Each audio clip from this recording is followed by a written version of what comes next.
Welcome to the Wealth Acceleration Podcast with your host, wealth coach Wade Reed.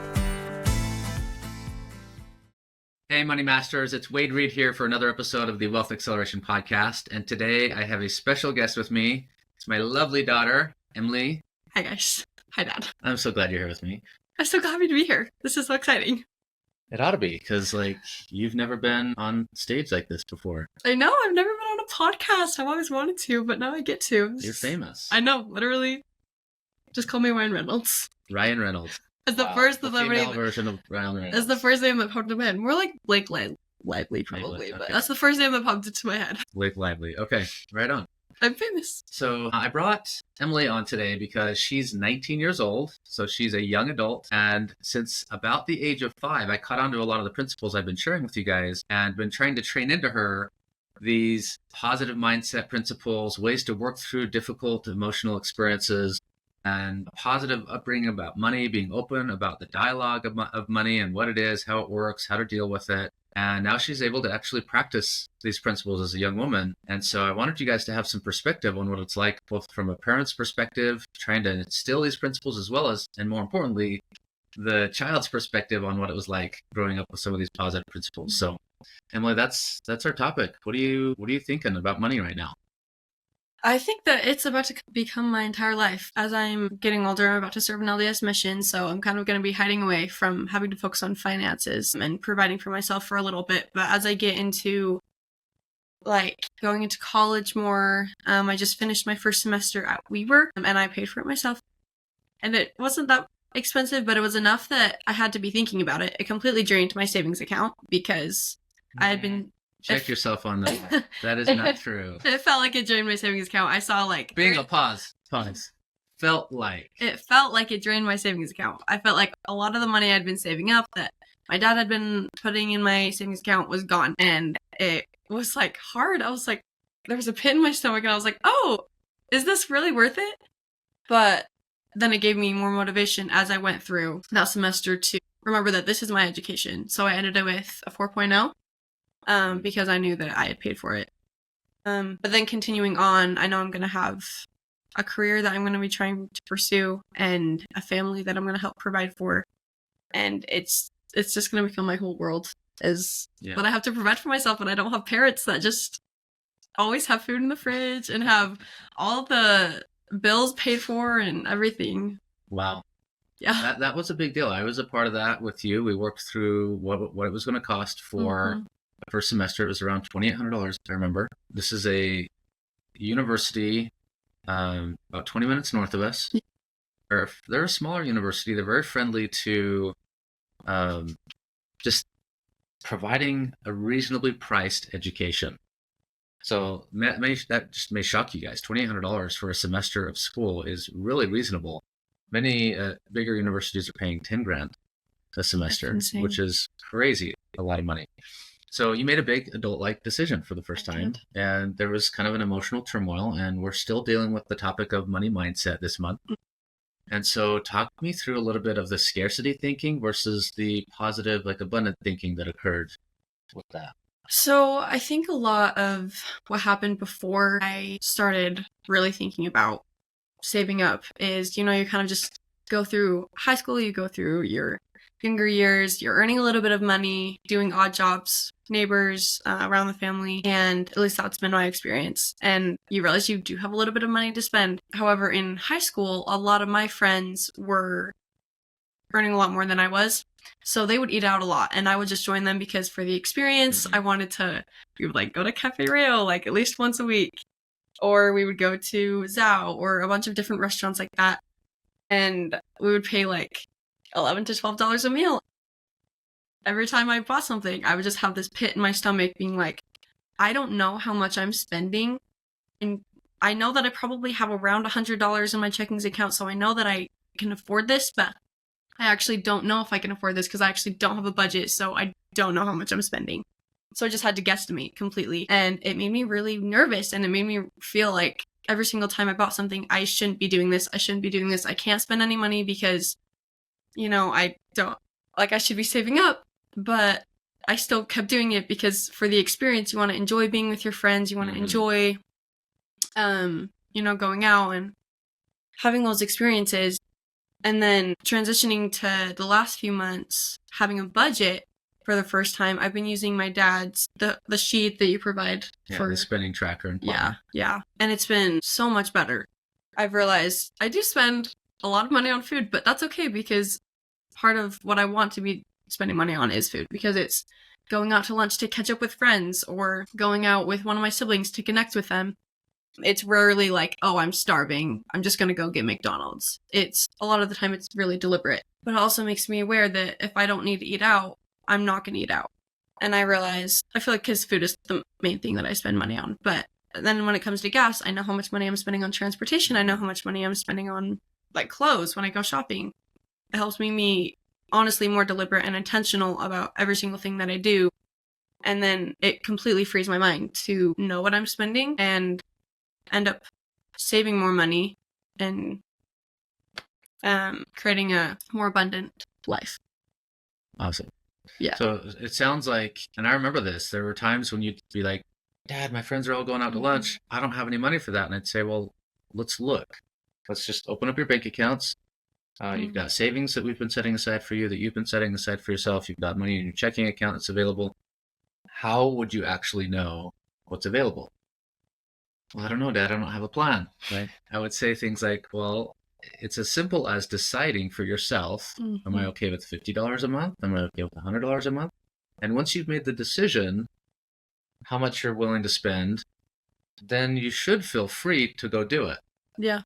And I know I said it over and over, but you kept not doing it. Right? I still didn't put it into action until I decided for myself, because I am one of those children, honestly, just one of those people that's like, I want to decide for myself. It needs to be my choice. Yeah. And something about graduating, it was like, okay, Dad, I'm ready to do a little bit more adulting. Yeah. And so we put the spending tracker and planner in place, and you were kind of a guinea pig for me to make sure that was a really useful tool. And I've been just excited to see that she's using it regularly. Yeah. And staying on top of the financial tracking.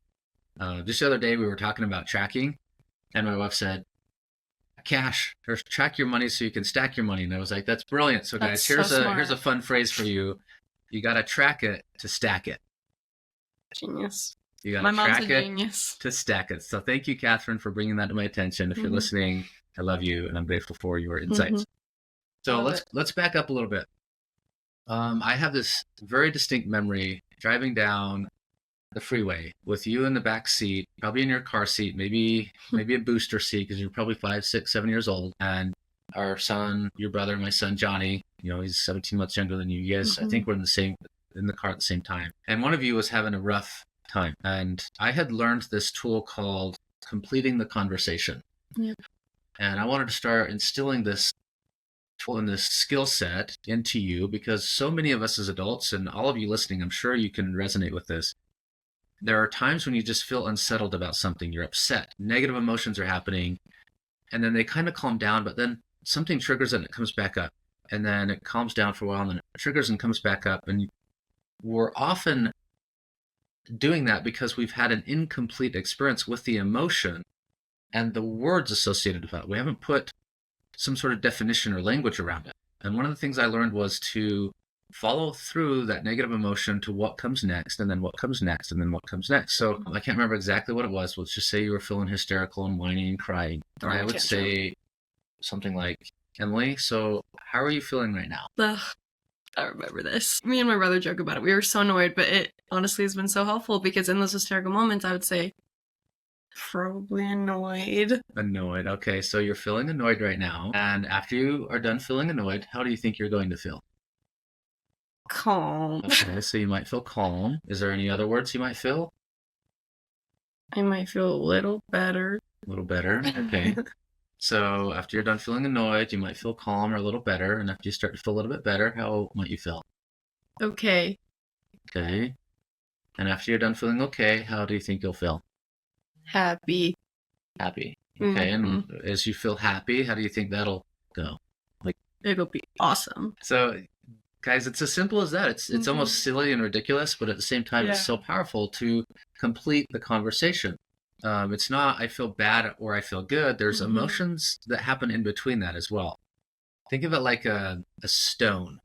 And if you're standing on top of this big stone, imagine it's large enough to stand on top of, and you are feeling on top of the world.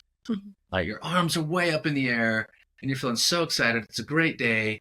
And then something happens that it triggers you. Maybe a friend calls you a bad name. Maybe a coworker says something that just tips you off because, you're upset with them for whatever reason. And you start to feel negative. You start to go down the side of that round boulder. You start to slip a little bit. I'm not feeling really good. I'm upset about something. And then eventually, if you let that continue to ruminate, you might fall off the boulder and you might have to end up underneath it and you feel like it's crushing you. And it's at that moment where a lot of us stop the emotional experience. We feel like we're just crushed and devastated. And then what do? Well, women, I think you're way better at this than men are. You call a friend. Yeah. Right? And you talk it out. Yeah. Does that always work though? Sometimes they just validate you to the point that you get just as mad. And it keeps you in that negative cycle. And it keeps you in the negative cycle. And ideally, when you call a friend, a loved one, a parent, a sibling, they say, I totally get how you're feeling. Yeah. That must feel so awful. And we validate that. Yeah. A lot of times, unfortunately, we go to logic first. Why would you feel that way? That's dumb. They didn't really mean it that way. And we try to logic out of it to try to help solve the situation. But emotionally, we need something different. We need to feel validated. Sure. This comes from a lot of trainings I've been to. There's one called Love and Logic. And the idea is love first. We express love through empathy when we acknowledge somebody's feelings. And we may not know exactly what they're doing, but we can simply acknowledge it. Yeah, I bet that feels so bad. And then the mind can open up to the logic of, do you think they actually meant that? And what could have they meant by it? And, after you're done feeling this way, so after you're done feeling the weight of this experience, like what might come next? And then you continue through that path. And whether you're talking to yourself in a mirror, or whether you're talking with a friend, you can try to work through what's the next thing. Well, I know in the past after I felt so bad, I start to feel a little better. I start to feel a little bit more hopeful. And imagine yourself climbing up the other side of that stone, and then you get back on top eventually. But there's multiple steps. It takes a little bit of time. You don't just go from A to B. You have to walk through it. You have to let yourself feel each emotion because life isn't all happy or all bad. There's a lot in the middle. There is a lot. And learning the language of emotions, guys, is really helpful. So why in the world would we be talking about this stuff when we're on the Wealth Acceleration podcast? Because we're humans, and money is an emotional thing. And as you said about going to lunch with your friends, that's not a money thing so much as it is a social thing. And the engagement you have with peers, there's meaningful connection that happens. And we use money to create the opportunity to do that. We go hire somebody to prepare a meal for us and to provide a place to sit so we can have that meaningful human interaction. Yeah. So money is much more of a means to an end. It's not an end in and of itself. Good social relationships are an end. A good marriage, being a good parent, grandparent eventually, being a good partner in a business, being a good colleague at work, whatever it is that you guys are doing, that's a big, big deal. Social interactions are probably the biggest thing that we do and enjoy in our lives. So then, like this morning, we both went to the gym separately, but we used dollars. We used money to pay for a membership. Yep. And we used money to put gas on our cars that drove us there. We used the money to buy the car to get us there. We pay for insurance to make sure if we get into an accident, we've got peace of mind knowing it's not going to cost us hundreds of thousands of dollars. It's only going to cost us $3,000. So money is a really, really important and useful tool to get more of actually what we're looking for in life. Yeah, exactly. So one of the things that you've talked about is your educational pursuits. You mentioned doing a mission trip. So in our church, we do, oftentimes our young people, 19, 18, 20-year-olds, will go out and do full-time missionary service to preach the gospel about Jesus Christ, share the good word. We're strong believers in Jesus Christ and the good news that this world isn't just about difficulties of life, but there's great joy that can happen. There's hope. We just came out of the Christmas season. We're in a new year now.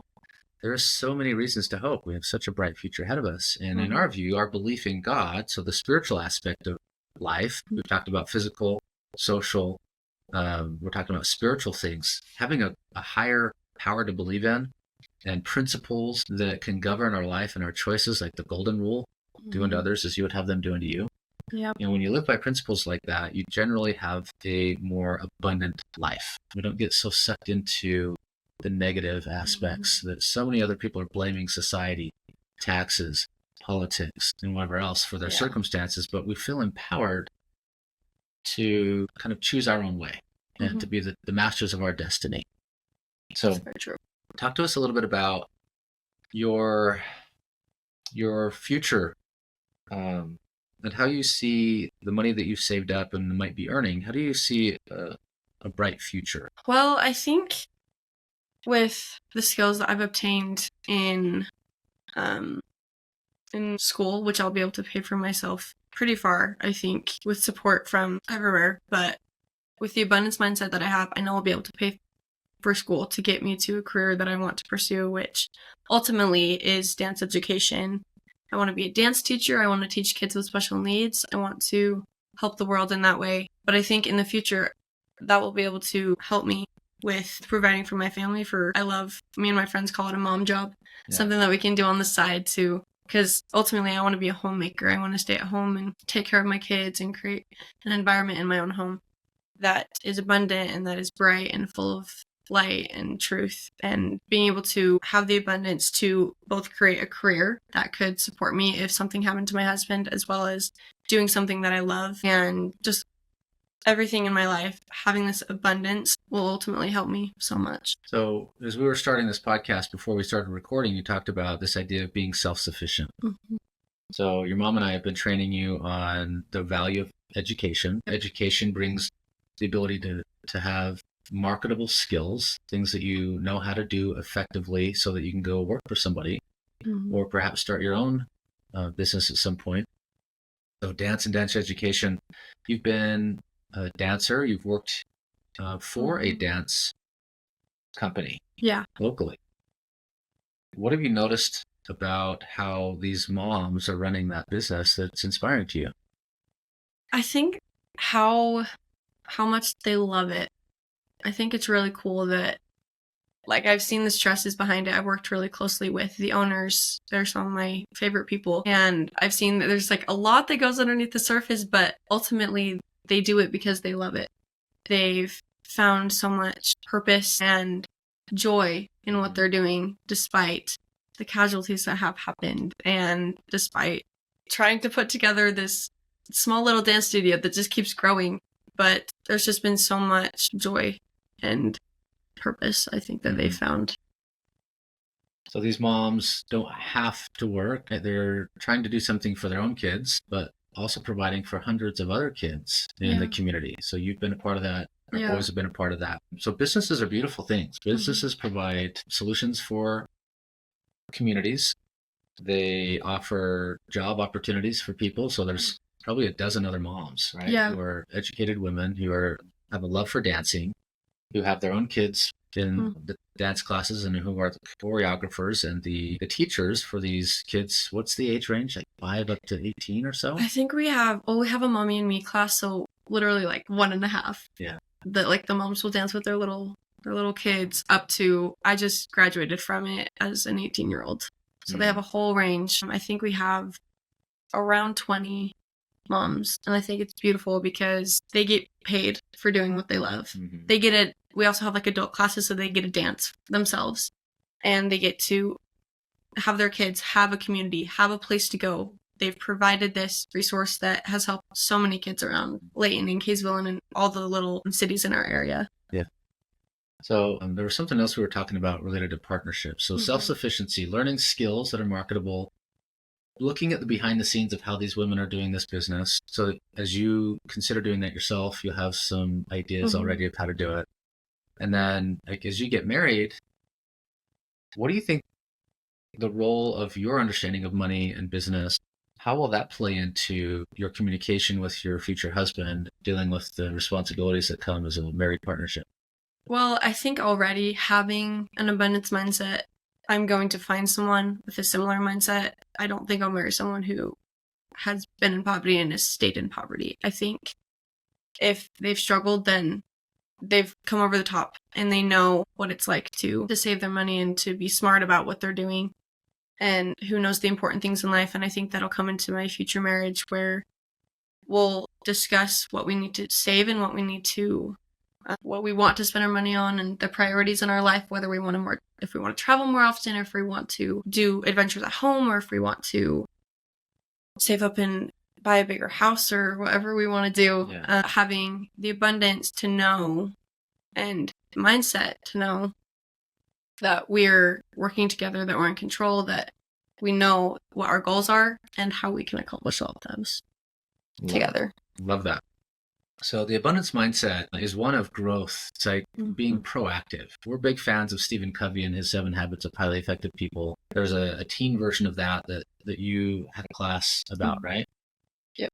The value of being proactive. What do you recall about that? I think it's the name of the chapter is proactive instead of reactive. And essentially it talks about when you're put in a situation where you can either choose to be reactive and you can let everything be someone else's fault and, well, that person did that to me or that situation happened, so I can't, save my money. Like it's not in my control. You're just reacting to what life is throwing at you versus being proactive and taking what you've been dealt with, the cards you've been dealt, and using them to create a better life, to have that growth in your life. So proactive requires being willing to think about what you're about to do, not just react to it directly, because we all react. Like that's a human trait.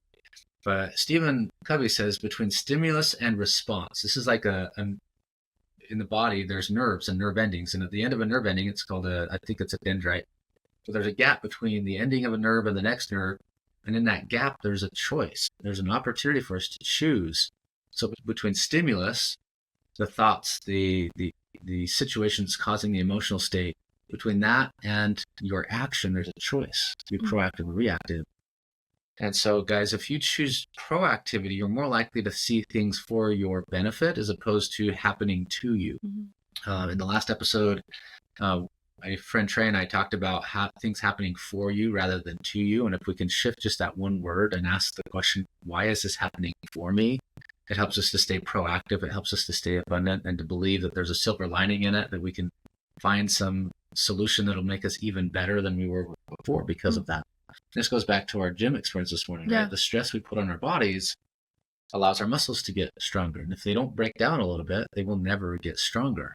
We have to do that emotionally and develop resiliency. We have to do that with the relationships that we have. And as money gets scarce in reality, there are times when you might lose a job and you might have a sickness. When the economy does change, the circumstances around us do change. But when you recognize that you still have control over what you do have, we really can only control what we have control over, which is our decisions as an individual. And so if we have that abundance mindset, we can know, well, I'm going to get through this. I may have to use up some of my savings. But that's what it was for. And it hurts though. Like, I've had clients tell me, Wade, I hated using my savings, but I was really glad that it was there. I'm going to have to rebuild it, but it was there. So we give money a purpose. Part of that purpose is delayed spending. Savings is delayed spending. And it may be spent on education, like you're about to do more of. You've got this missionary service you're going to do for the next 18 months. You've got a car to maintain when you get back. You've got, the consideration of your housing situation. So there's all these responsibilities, but you have the ability to deal with it. It's in my control. It's in your control. And no one else gets to determine what you do or don't do. And guys, one of my goals for you all is that money is no longer the primary reason why you do something or don't do something. It can be secondary. Money is always a part of the decision, but don't let it be the primary thing. I just can't afford it. Well, as Emily was saying earlier, she didn't know what she could afford because she didn't really have a plan. And so if you're willing to do some planning, you can then track what you're doing with that plan, make adjustments to it. Everyone seems to hate the word budget, but it's such a useful thing. A budget is a spending plan or a cash flow plan. It's a way for you to test out different categories of spending and say, okay, I'm going to create a limit that I think is reasonable. And just like a time limit on something, if you have a time limit, you tend to get it done. But if you have an unlimited amount of time, we just delay and delay and delay. And similar with money, if we don't put a limit on ourselves, we tend to spend everything. And then when we want to go do something cool, we don't have the money for it. Yeah. Literally, we have to go into debt. And I see so many people who have borrowed on credit cards and high interest credit cards to do those things because they didn't have a plan. And one last quick story, and this isn't specific to you, but it was a young person. So I had somebody about your age, Emily, when I was in banking. So this was when you were brand new. You were like 1 to 4 years old, approximately. And I had this young man who would come in and he would say, Wade, I don't know what happened. I have all these fees on my account. And he would get overdraft fees, like $25 here, $25 there. And one time he came in and they just piled up. And he didn't realize that when he swiped his debit card, every time he did that, when he was overdrafted, each transaction cost him $25 extra. And the bank, out of convenience, would allow those transactions to go through so he didn't have the embarrassment of not being able to buy what he was buying. But he came in and said, I didn't know that. I didn't understand that. And I said, well, here's the deal. Take this transaction register. And it was one of those old checkbook transaction registers. And I said, I'm going to waive half your fees. I'm allowed to do that. I'm sorry, I can't do all of it, but I'm going to waive half your fees for you. Let's make your deposit so we know exactly what your balance is after the fees are recovered. And so we put his beginning balance at the top of that. And I said, all I'm asking you to do is just track. When you track against that balance, so if it was $1,000, you go spend $50 somewhere, subtract it off and know what you have. And I ran into him like a year or two later at a tire store. I'm having my tires rotated or something. And he's like, hey, Wade, like, do you remember me? I was a client at the bank. And I'm like, oh, yeah, I remember. And he's like, Wade, I have to tell you this. That transaction register you gave me, I went from having negative balances all the time to having $2,000 left in my account. That's amazing. So at the beginning of this episode, we talked about tracking it to stack it. Literally turn this kid's life around, simply tracking his money. And that's why I created this spending tracker and planner tool. I wanted my own daughter to have the same sort of experience. And have you had a similar feeling? Yeah. It feels so good to know what I'm spending and what I can save. And I feel like my savings has gone up because I know what I'm spending my money on. Yeah. And the mere act of having a tracking tool helps you make a better decision about whether or not to spend, which means you're more likely to save, which means you're more likely to have the opportunity to do other cool things, like go on a cool trip or pay for a new car or do the education or whatever. Yeah. It's such a fun thing. So guys, thanks for listening. I love you guys. If you're finding this content valuable, please go drop a like, subscribe, drop a comment on the YouTube, do a review of this, share it with your friends and family. That's the most important thing even. I can't help thousands of people unless you guys are willing to share this. And I'm so grateful for your willingness to do that. Love you, and we'll see you in the next episode. Thanks for tuning in to the Wealth Acceleration Podcast. We hope the insights from today's episode help you streamline your finances and grow your wealth stress-free. For show notes from today's episode and more tips on creating a comprehensive wealth-building plan, visit moneymasterycoaching.com. Remember, financial freedom is attainable. Until next time, keep accelerating towards your goals. See you on the next episode.